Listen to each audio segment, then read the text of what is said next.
Good morning.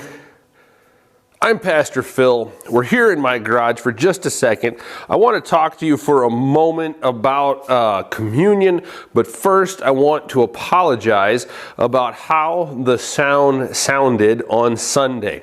I looked at a couple things and it looked like some of the connections had come loose, so I tightened them up, and then I went through and I calculated the battery time that the batteries had been in the power packs that help make the sound for this possible, and they'd been in there for a while, so they needed new batteries. I pray that today sounds a lot better and everything else for the rest of the week works, and then next Sunday it works out as well. So God willing, this sounds good, and that was just a learning moment, but I am very sorry that it in fact occurred during worship. I had heard it during another video late last week, and I thought it was just a connection thing, and it turned into more than that. But what I want to take a second and talk to you about for a moment isn't our normal meditation. There's two people that when I give them communion, it's remarkable because there's something special that occurs in my mind when they're communed. One is a dear friend of mine who lives in Southern Illinois, and whenever I knew him prior to seminary, and then as I was going through seminary and the ability to do things was increasing, and then finally after I was ordained,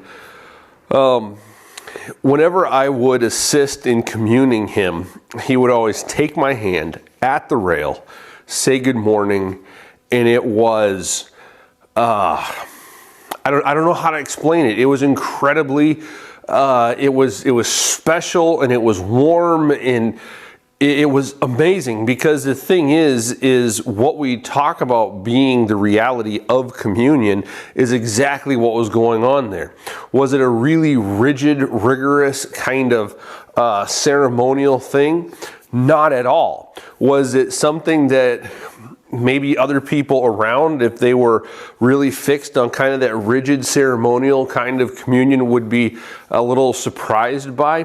Probably. But the thing is every time I communed him, it choked me up, because I saw what it was doing for him in being at that rail, being able to celebrate what God had done for him and for myself was incredible.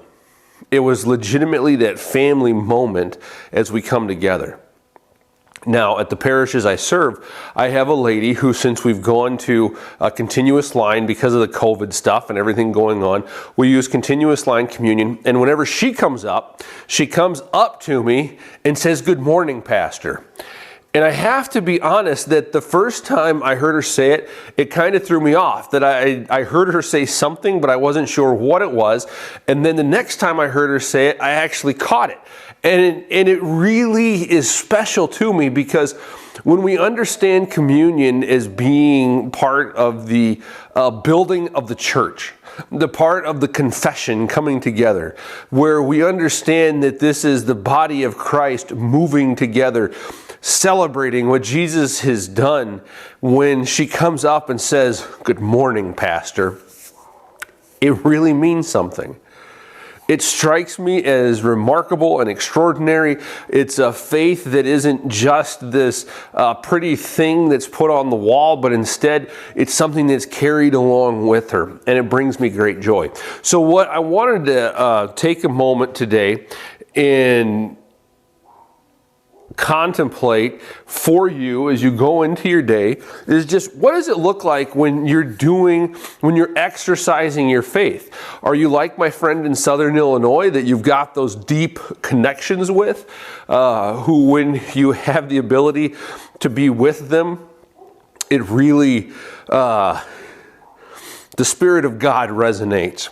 Are you more like my other parishioner who has this just graceful, welcoming kind of good morning as she comes up to the rail? When you exercise your faith, what is it like? Is it a burden? Because I'll admit, sometimes faith is burdensome. It's not easy following Jesus all the time. Is it something else? So what I want you to do is go through and contemplate that for the day. And if you wouldn't mind, for the edification of the rest of the saints that are going to see this, go through and actually comment. How does your faith work? Where do you find it functioning for you? How, when you deal with the sacraments, what's your understanding and your take? Go ahead, put that information down there so that we can hear how you feel about these things. I pray that God blesses each and every one of you as you go forward in your week, with Monday being the beginning. I pray that God blesses you. I pray that today there's no problems, no troubles, no trials, and that you can just focus on being that blessed child of God as you go forward into the world around you, proclaiming Jesus Christ and Him alone. God bless, and I look forward to seeing you again tomorrow.